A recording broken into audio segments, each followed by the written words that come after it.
नमस्कार दोस्तों, मैं हूं सिद्धेश कुमार। आप देख रहे हैं गैस इलेक्ट्रिक। आप सभी का हमारे चैनल में बहुत बहुत स्वागत है। दोस्तों, आज के इस वीडियो में हम करने वाले हैं एक रूम बोर्ड की वायरिंग, जिसमें हमने 4 स्विच लिए हैं और 2 सॉकेट, जिसमें एक 2 पिन सॉकेट है और एक 5 पिन सॉकेट है और एक फैन रेगुलेटर।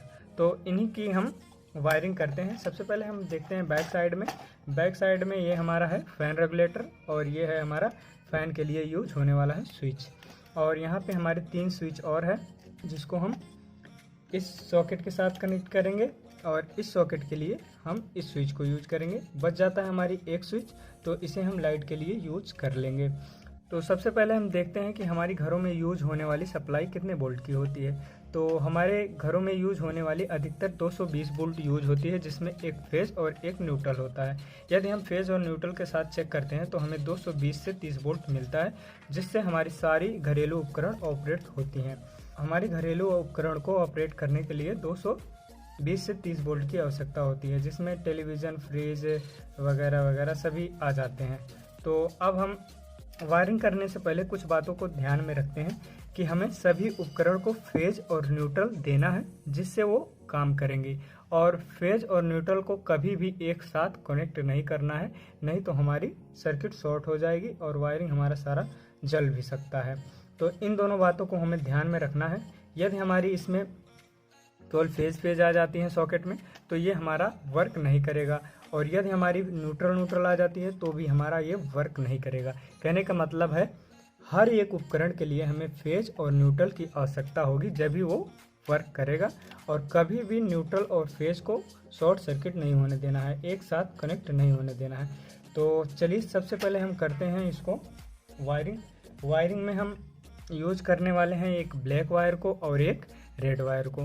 रेड वायर को हमेशा हम फेज के लिए कनेक्ट करते हैं और ब्लैक वायर को हम हमेशा न्यूट्रल के लिए कनेक्ट करते हैं।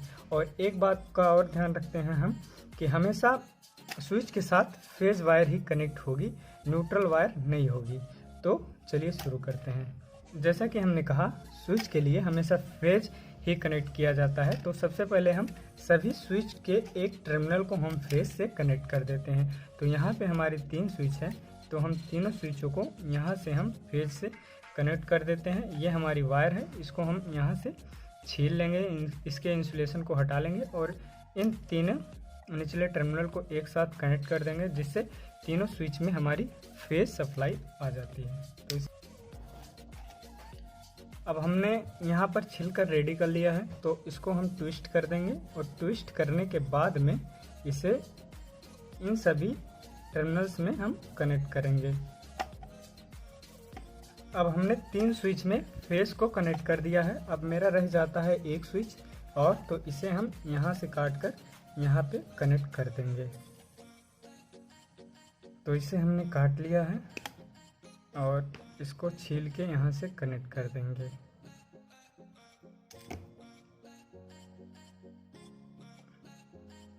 अब हमने सभी स्विच को फेज से कनेक्ट कर दिया है।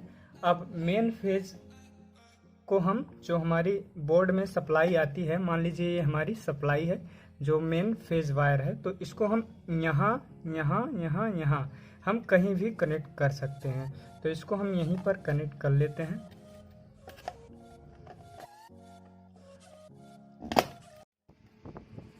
अब हमें इस स्विच को इस सॉकेट से कनेक्ट करना है और इस स्विच को इस सॉकेट से कनेक्ट करना है।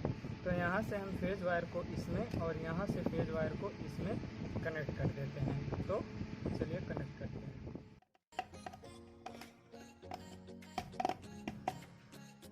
अब हमारी दोनों सॉकेट में फेज कनेक्ट हो गया है, लेकिन हमारा फिर भी न्यूट्रल का टर्मिनल खाली है। तो ये वर्क नहीं करेगा जब तक कि हम इसे न्यूट्रल से कनेक्ट नहीं कर देंगे। तो न्यूट्रल से कनेक्ट करने के लिए हम न्यूट्रल वायर को लेंगे और सबसे पहले इन दोनों को हम कनेक्ट कर देंगे।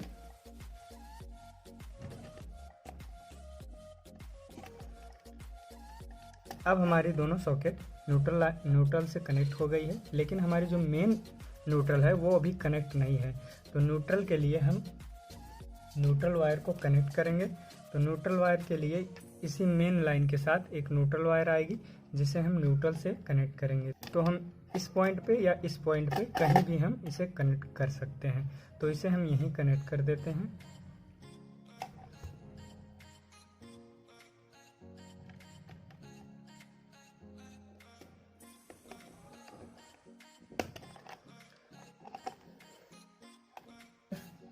अब हमारे बोर्ड में फेज और न्यूट्रल आ गया है, जिसमें ये हमारी फेज यहाँ से स्विच के थ्रू यदि हम स्विच को ऑन करते हैं तो यहाँ से फेज पहुँच जाती है और न्यूट्रल हमारी कंटिन्यू आती रहती है, जिससे हमारी ऑन करने पर स्विच ये सॉकेट ऑन हो जाती है। यदि हमारी स्विच ऑन नहीं रहती है तो यहाँ से फेज ब्रेक रहता है, केवल न्यूट्रल इस पॉइंट पे रहता है, जिससे ये हमारी सॉकेट काम नहीं करती है।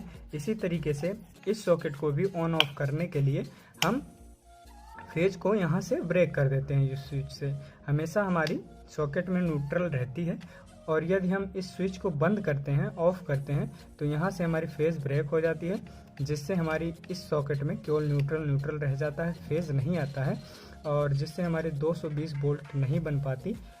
इस कारण से हमारी ये सॉकेट वर्क नहीं करती। अब हमें फैन के लिए इस स्विच को चुना है, तो हमें इस स्विच को इस रेगुलेटर के साथ कनेक्ट कर देना है। इस रेगुलेटर के वायर को इस स्विच से कनेक्ट करना है। तो इस वायर को हम थोड़ा सा बड़ा करने के लिए इसमें थोड़ी सी वायर को कनेक्ट कर दिया है, और इसको अब हम रेगुलेटर के एक वायर को स्विच से कनेक्ट कर दिया है।